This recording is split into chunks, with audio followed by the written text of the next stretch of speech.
Si te gustan nuestros videos, te sugerimos que te suscribas al canal haciendo clic en el botón rojo de suscribirse y que actives la campanita. Así serás de los primeros en recibir nuestros videos de actualidad.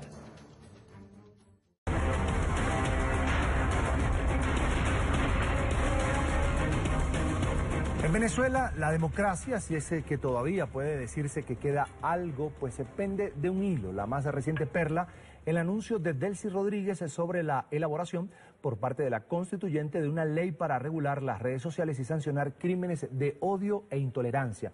El instrumento jurídico podría contemplar penas de hasta 25 años para quienes la incumplan. Además, hoy Rodríguez aseguró que se incluiría en esta norma la responsabilidad que tienen los medios de comunicación en la difusión de mensajes de odio e intolerancia.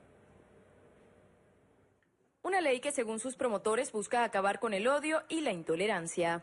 Erradicar las expresiones discriminatorias, erradicar las expresiones del fascismo. Para organizaciones defensoras de la libertad de expresión, en cambio, se trataría de una herramienta para criminalizar la opinión y perseguir a la disidencia. Es muy subjetivo el tema en el cual pretenden criminalizar la comunicación, vía redes sociales, vía medios de comunicación. Regular las redes sociales ha sido el norte de la administración chavista desde que logró el control de los medios de comunicación, hoy en su mayoría censurados. Ahora esta constituyente está tratando de crear una ley que va a cerrar la posibilidad de que cualquier persona opine.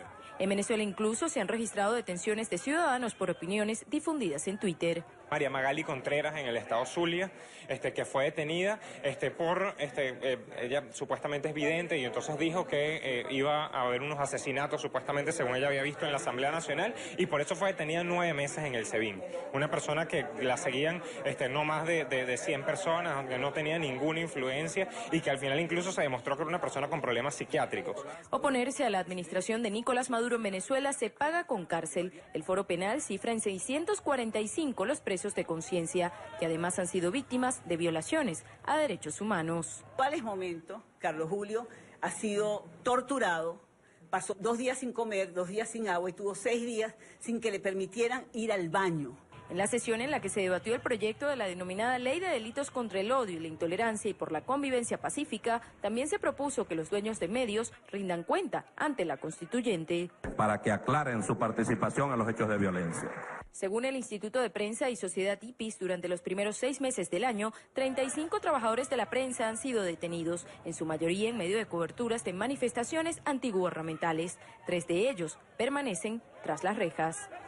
Desde 2014 han sido perseguidos quienes tuitean en contra del gobierno de Venezuela. Son 7 los casos registrados de tuiteros encarcelados. Estos fueron llevados a prisión por instigación al odio, ultraje y conspiración a través de alguna red social. En Caracas voy a saludar a Mercedes de Freitas, es directora ejecutiva de Transparencia Venezuela, organización miembro de la Alianza Regional por la Libre Expresión e Información y quienes rechazaron de inmediato este anuncio de la Asamblea Constituyente Madurista. Bienvenido, una buena tarde. Buenas tardes, ¿cómo estás? Saludos para todos. Un placer. Controlar o evitar, ejercer alguna acción para evitar los crímenes de odio, pues parece lógico, pero el tema de las redes sociales, ¿hasta qué punto pudiera ser violatorio de la propia Constitución, de los derechos vigentes en la propia Constitución en Venezuela? Sí, bueno, desde hace mucho tiempo ya la Corte Interamericana de Derechos Humanos y la Comisión ha recomendado en Venezuela la eliminación de todas las sanciones por pensar distinto. Hay regulaciones, había en toda América Latina y poco a poco muchos países han ido eliminando esas legislaciones, esas normas que prohibían el pensar distinto, el que prohibían criticar a los funcionarios públicos, ¿no? Sin embargo, en Venezuela no solamente no se eliminan, sino que se aumentan.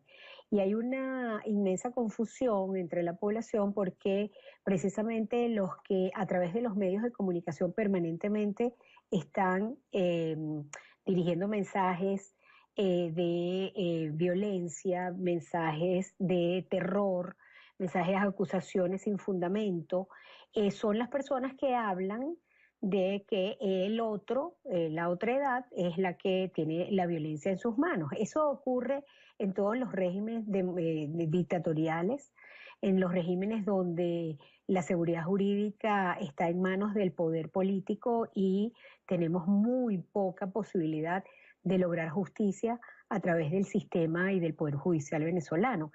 El intento del crear y de aprobar y de discutir siquiera esta ley contra el odio llama la atención que algunos miembros de esa constituyente fraudulenta se opusieron ellos mismos, con lo cual parece que también dentro del chavismo hay algunas reservas todavía que pueden hacer bien para Venezuela. Ahora, señora de Freitas, ¿cómo se combate una situación como esta cuando la comunidad internacional, parte de América Latina, también del norte en el continente, ha dicho que en Venezuela hay una dictadura? No es fácil. Esta mañana me preguntaban si yo creía que había alguna posibilidad de obtener justicia con nuestro sistema judicial y la verdad es que tengo muy pocas esperanzas, no contamos con él. Creo que los venezolanos nos están exigiendo una respuesta superior, muy exigente. Lamentablemente es muy poco lo que cada uno de los venezolanos comunes podemos hacer, más que seguir documentando, seguir exigiendo justicia, seguir protegiendo a las personas que reciben violación de sus derechos día a día, seguir contándole al mundo y visibilizando lo que ocurre y que cada minuto que pase en el mundo se vaya sumando más y más gente a señalar a nuestro gobierno y a pedir una salida democrática. Hay muy poca gente ya que en Venezuela cree que se puede lograr un cambio por las vías democráticas. Sin embargo, las otras vías son impensables para los venezolanos que estamos aquí adentro. Nos da terror solo pensar en que se inicie un proceso de violencia, porque no nos imaginamos vivir en un estado todavía más violento que el que vivimos diariamente. Si el gobierno sigue así, la verdad es que hay muy poco espacio para soluciones democráticas. Sin embargo, las organizaciones de derechos humanos estamos trabajando cada día más. Al contrario de lo que pueden pensar desde afuera, cada día tenemos más trabajo, cada día hay más gente sumándose al trabajo que hacemos. Cada día hay más gente que nos pide opinión para saber qué es lo que ocurre en realidad, quién está diciendo la verdad y quién está engañando. Y creo que hay reservas morales en el país para avanzar, para no dejar retroceder y poder avanzar pueblo a pueblo, metro a metro en la conquista democrática. Nosotros, la verdad, tenemos pocas esperanzas en el sistema judicial, pero creemos que cuando nosotros estudiamos las transiciones, hemos visto últimamente algunas presentaciones de personas que se han dedicado en los últimos años a ver las transiciones, y una de las cosas que ocurre en las transiciones es que se logra iniciar un proceso de transición cuando dentro del grupo del poder empieza a resquebrajarse. Y eso, aunque no en gran escala, ha empezado a pasar. Muestra de ello, pues quizás es lo que ha estado pasando con la propia fiscal y también con grupos que han abierto tienda aparte al PSV. Pero claro, en este día a día vemos un panorama muy oscuro para los venezolanos. ¿Pudiera venir de allí, señora de Freitas, la reflexión precisamente de las filas del chavismo del Partido Socialista Unido de Venezuela, tomando en cuenta que si Nicolás Maduro, el gobierno, el oficialismo, la constituyente madurista toma esa decisión de regular redes sociales, la internet, sería como que un farol, un bombillo rojo parpadeando en el continente americano y sobre todo en Latinoamérica? Sí, eso nos hemos temido esto desde hace mucho tiempo. No sé de dónde va a salir el cambio, más que soñar con él, trabajamos día a día por lograr espacios democráticos de esperanza para todos, de justicia, de equidad y de libertad. No sé de dónde va a salir, de dónde va a venir, nosotros solamente podemos trabajar dentro de los espacios de paz, con las herramientas de la defensa de los derechos. Pero creo que el cerrar las redes sociales, como se está oyendo decir, significaría el cierre a movilización de cualquier tipo. Lo vemos con los países que tienen o que han tenido esta debilidad, en donde la posibilidad de comunicarse se anula. Si ya tenemos un gravísimo problema, porque bueno, no podemos ver su canal, los venezolanos actualmente, ni muchos otros, pero además cada día los canales locales van desapareciendo, aún las emisoras que transmiten regularmente música y que tienen uno que otro programa. El gobierno va tomando y el viernes pues amanecimos con la desaparición de 2 emisoras de radio más. La verdad es que es un momento en donde pareciera perder las esperanzas de vivir en un país democrático, en un país en donde tengamos posibilidades de desarrollo. Pero es nuestro papel como líderes de organizaciones el entender que en los peores momentos siempre aparecen oportunidades y que este es el momento en que necesitamos muchísimo el apoyo internacional, un apoyo que sea multifactorial, que reciban a los venezolanos que tienen que huir, que sabemos que somos diferentes y que los venezolanos pues cuando salimos del país es porque lo necesitamos, pero también siendo muy rigurosos en la crítica profunda a los abusos que tenemos del gobierno de Venezuela. Un abuso que va creciendo en diferentes sectores, no es solamente ya la inseguridad que no se aguanta, la inseguridad pública, la inseguridad ciudadana, la corrupción que ha invadido todas las esferas de la vida pública, la falta de alimentos, la falta de medicinas, la gente los niños y jóvenes y mujeres que se mueren en los hospitales porque no tienen el tratamiento, porque no tienen la máquina. Ahora también es la persecución mucho más dirigida, selectiva, un castigo que intenta crear terror, pánico, y disminuir todavía el coraje que tienen muchas personas y muchas organizaciones en Venezuela, desde los partidos políticos, los gremios empresariales, los sindicatos, las organizaciones defensoras de derechos. Hay coraje y energía en Venezuela. Cada golpe lo recibimos, lo masticamos y seguimos adelante. Un panorama que la mayoría de los venezolanos, que el pueblo venezolano había dejado atrás el 23 de enero de 1958, cuando fue derrocada la dictadura de Marcos Pérez Jiménez. Como siempre es un placer escuchar los comentarios, las opiniones, el análisis de Mercedes de Freitas, directora ejecutiva de Transparencia Venezuela. Gracias por estar con nosotros, una feliz tarde, mucha suerte. Gracias, muy amable, hasta luego.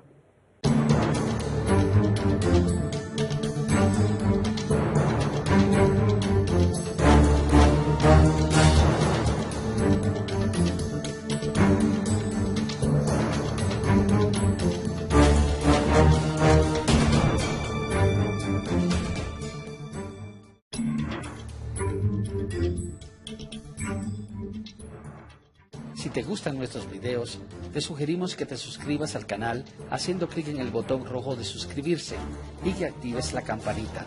Así serás de los primeros en recibir nuestros videos de actualidad.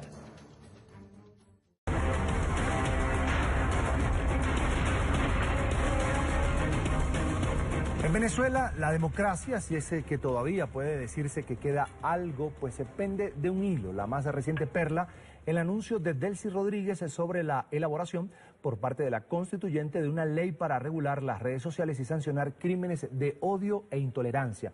El instrumento jurídico podría contemplar penas de hasta 25 años para quienes la incumplan. Además, hoy Rodríguez aseguró que se incluiría en esta norma la responsabilidad que tienen los medios de comunicación en la difusión de mensajes de odio e intolerancia. Una ley que, según sus promotores, busca acabar con el odio y la intolerancia. Erradicar las expresiones discriminatorias, erradicar las expresiones del fascismo. Para organizaciones defensoras de la libertad de expresión, en cambio, se trataría de una herramienta para criminalizar la opinión y perseguir a la disidencia.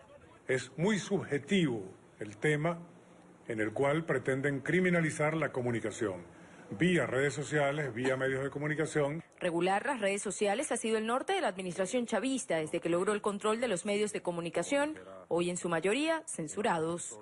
Ahora esta constituyente está tratando de crear una ley que va a cerrar la posibilidad de que cualquier persona opine. En Venezuela incluso se han registrado detenciones de ciudadanos por opiniones difundidas en Twitter. María Magali Contreras en el estado Zulia, que fue detenida ella supuestamente es vidente y entonces dijo que iba a haber unos asesinatos supuestamente según ella había visto en la Asamblea Nacional y por eso fue detenida 9 meses en el SEBIN. Una persona que la seguían no más de 100. Muchos países han ido eliminando esas legislaciones, esas normas que prohibían el pensar distinto, el que prohibían criticar a los funcionarios públicos, ¿no? Sin embargo, en Venezuela no solamente no se eliminan, sino que se aumentan. Y hay una inmensa confusión entre la población porque precisamente los que a través de los medios de comunicación permanentemente están dirigiendo mensajes de violencia, mensajes de terror, mensajes de acusaciones sin fundamento, son las personas que hablan de que el otro, la otra edad, es la que tiene la violencia en sus manos. Eso ocurre en todos los regímenes dictatoriales, en los regímenes donde la seguridad jurídica está en manos del poder político y tenemos muy poca posibilidad de lograr justicia a través del sistema y del Poder Judicial venezolano. El intento del crear y de aprobar y de discutir siquiera esta ley contra el odio llama la atención que algunos miembros de esa constituyente fraudulenta se opusieron ellos mismos, con lo cual parece que también dentro del chavismo hay algunas reservas todavía que pueden hacer bien para Venezuela. Ahora, señora de Freitas, ¿cómo se combate una situación como esta cuando la comunidad internacional, parte de América Latina, también del norte en el continente, ha dicho que en Venezuela hay una dictadura? No es fácil. Esta mañana me preguntaban si yo creía que había alguna posibilidad de obtener justicia con nuestro sistema judicial y la verdad es que tengo muy pocas esperanzas, no contamos con él. Creo que los venezolanos nos están exigiendo una respuesta superior, muy exigente. Lamentablemente es muy poco lo que cada uno de los venezolanos comunes podemos hacer. En personas donde no tenía ninguna influencia y que al final incluso se demostró que era una persona con problemas psiquiátricos. Oponerse a la administración de Nicolás Maduro en Venezuela se paga con cárcel. El Foro Penal cifra en 645 los presos de conciencia, que además han sido víctimas de violaciones a derechos humanos. En tales momentos, Carlos Julio ha sido torturado, pasó 2 días sin comer, 2 días sin agua y tuvo 6 días sin que le permitieran ir al baño. En la sesión en la que se debatió el proyecto de la denominada Ley de Delitos contra el Odio y la Intolerancia y por la Convivencia Pacífica, también se propuso que los dueños de medios rindan cuenta ante la constituyente. Para que aclaren su participación en los hechos de violencia. Según el Instituto de Prensa y Sociedad IPIS, durante los primeros 6 meses del año, 35 trabajadores de la prensa han sido detenidos, en su mayoría en medio de coberturas de manifestaciones antigubernamentales. 3 de ellos permanecen tras las rejas. Desde 2014 han sido perseguidos quienes tuitean en contra del gobierno de Venezuela. Son 7 los casos registrados de tuiteros encarcelados. Estos fueron llevados a prisión por instigación al odio, ultraje y conspiración a través de alguna red social. En Caracas voy a saludar a Mercedes de Freitas, es directora ejecutiva de Transparencia Venezuela, organización miembro de la Alianza Regional por la Libre Expresión e Información y quienes rechazaron de inmediato este anuncio de la Asamblea Constituyente Madurista. Bienvenido y una buena tarde. Buenas tardes, ¿cómo estás? Saludos para todos. Un placer. Controlar o evitar, ejercer alguna acción para evitar los crímenes de odio, pues parece lógico, pero el tema de las redes sociales, ¿hasta qué punto pudiera ser violatorio de la propia Constitución, de los derechos vigentes en la propia Constitución en Venezuela? Sí, bueno, desde hace mucho tiempo ya la Corte Interamericana de Derechos Humanos y la Comisión ha recomendado en Venezuela la eliminación de todas las sanciones por pensar distinto. Hay regulaciones, había en toda América Latina y poco a poco, no en gran escala, ha empezado a pasar. Muestra de ello, pues quizás es lo que ha estado pasando con la propia fiscal y también con grupos que han abierto tienda aparte al PSV. Pero claro, en este día a día vemos un panorama muy oscuro para los venezolanos. ¿Pudiera venir de allí, señora de Freitas, la reflexión precisamente de las filas del chavismo del Partido Socialista Unido de Venezuela, tomando en cuenta que si Nicolás Maduro, el gobierno, el oficialismo, la constituyente madurista toma esa decisión de regular redes sociales, la internet, sería como que un farol, un bombillo rojo parpadeando en el continente americano y sobre todo en Latinoamérica? Sí, eso nos hemos temido esto desde hace mucho tiempo. No sé de dónde va a salir el cambio. Más que soñar con él, trabajamos día a día por lograr espacios democráticos de esperanza para todos, de justicia, de equidad y de libertad. No sé de dónde va a salir, de dónde va a venir. Nosotros solamente podemos trabajar dentro de los espacios de paz, con las herramientas de la defensa de los derechos, pero creo que el cerrar las redes sociales, como se está oyendo decir, significaría el cierre a movilización de cualquier tipo. Lo vemos con los países que tienen o que han tenido esta debilidad, en donde la posibilidad de comunicarse se anula. Si ya tenemos un gravísimo problema, porque bueno, no podemos ver su canal, los venezolanos actualmente, ni muchos otros, pero además cada día los canales locales van desapareciendo, aún las emisoras que transmiten regularmente música y que tienen uno que otro programa. El gobierno va tomando y el viernes pues amanecimos con la desaparición de 2 emisoras de radio más. La verdad es que es más que seguir documentando, seguir exigiendo justicia, seguir protegiendo a las personas que reciben violación de sus derechos día a día, seguir contándole al mundo y visibilizando lo que ocurre y que cada minuto que pase en el mundo se vaya sumando más y más gente a señalar a nuestro gobierno y a pedir una salida democrática. Hay muy poca gente ya que en Venezuela cree que se puede lograr un cambio por las vías democráticas. Sin embargo, las otras vías son impensables para los venezolanos que estamos aquí adentro. Nos da terror solo pensar en que se inicie un proceso de violencia, porque no nos imaginamos vivir en un estado todavía más violento que el que vivimos diariamente. Si el gobierno sigue así, la verdad es que hay muy poco espacio para soluciones democráticas. Sin embargo, las organizaciones de derechos humanos estamos trabajando cada día más. Al contrario de lo que pueden pensar desde afuera, cada día tenemos más trabajo, cada día hay más gente sumándose al trabajo que hacemos. Cada día hay más gente que nos pide opinión para saber qué es lo que ocurre en realidad, quién está diciendo la verdad y quién está engañando. Y creo que hay reservas morales en el país para avanzar, para no dejar retroceder y poder avanzar pueblo a pueblo, metro a metro en la conquista democrática. Nosotros, la verdad, tenemos pocas esperanzas en el sistema judicial, pero creemos que cuando nosotros estudiamos las transiciones, hemos visto últimamente algunas presentaciones de personas que se han dedicado en los últimos años a ver las transiciones. Y una de las cosas que ocurre en las transiciones es que se logra iniciar un proceso de transición cuando dentro del grupo del poder empieza a resquebrajarse. Y eso, aunque